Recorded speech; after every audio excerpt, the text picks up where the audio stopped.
In the grim darkness of the present, there is only spaghetti.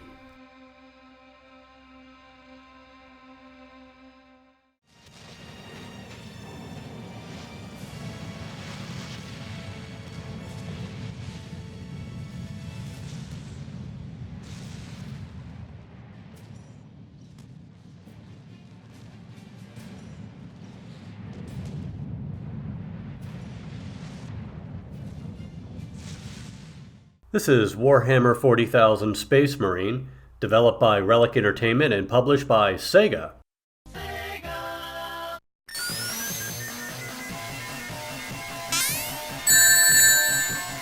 Seriously though, this game is not really old enough to be considered retro and obviously not recent, as it was released in 2011. First, a little background. I was introduced to this game by a friend in late 2018, around the time I started getting into the universe of Warhammer 40K. For those of you who don't know, Warhammer 40,000 or 40K is a tabletop wargame played with miniatures that people build and paint. And while that's not really my thing, it's based around an extremely dense lore that includes a wide range of media from video games to novels.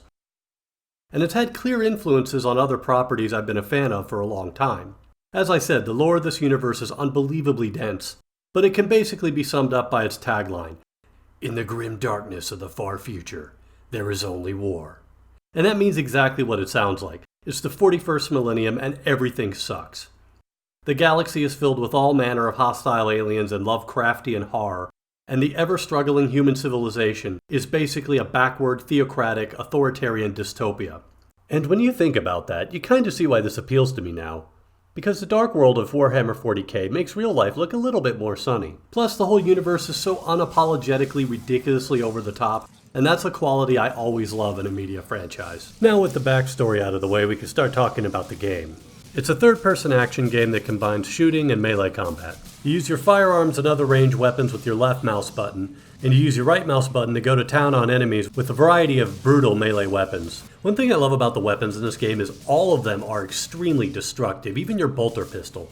Most of the time my favorite combination is bolter rifle with the chainsword. Oh, by the way, did I mention they have chain swords in this universe? Yes, it's a chainsaw sword. You also have hand grenades, which are extremely useful for thinning out crowds. What makes the system work so well is that despite being superhuman and immensely powerful, you'll be facing literal hordes of enemies, and you can be killed fairly quickly if you don't effectively use your weapons and apply a little strategy before and during fights. As long as you do that, however, you'll basically be unstoppable. It is absolutely glorious. The game begins with a distress call from the planet Graia, an Imperial Forge world that manufactures weapons such as the massive Titan walkers. The planet is being invaded by the orcs. No, not those orcs. That's better. Space Marine! You try to steal my Titans? Steal my loot? I'll rip your guts right out your throat!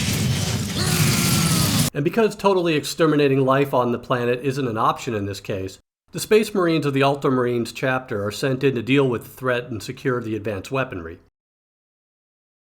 You play as Captain Titus of the Ultramarines, and you'll be joined by 2 comrades and an Inquisitor, and occasionally soldiers of the Imperial Guard. Plot-wise, it certainly helps to read up a little on the basics of the universe, but luckily the game's story is a decent enough slice of 40K lore without requiring you to have watched hours of videos or read hundreds of pages.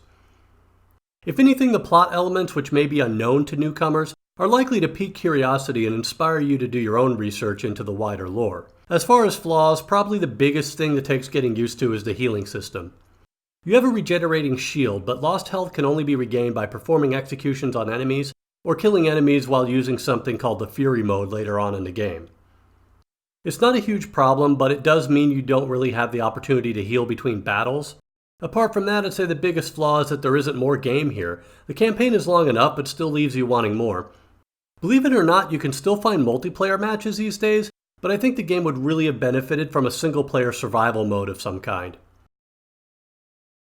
I also have to say that the use of cinematic cutscenes, the blending of cutscenes and gameplay, as well as the epic soundtrack, which reminds me a little bit of the work of Alan Silvestri, really tie the game together and make it a great experience. In general, I like when a game that casts you as a superhuman is able to effectively portray that so you actually feel like a superhero, yet one that can still be vulnerable.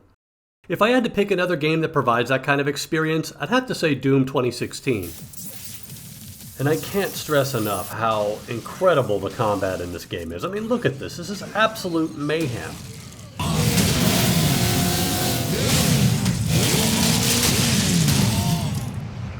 So if you're looking for a game that is cheap, will run wonderfully even on slightly older systems, or you want to get into Warhammer 40K in a more accessible way, I'd highly recommend picking up Space Marine. All in all, this is a really solid game and one you can usually pick up pretty cheaply on Steam whenever there's a sale. I got my copy for about $7.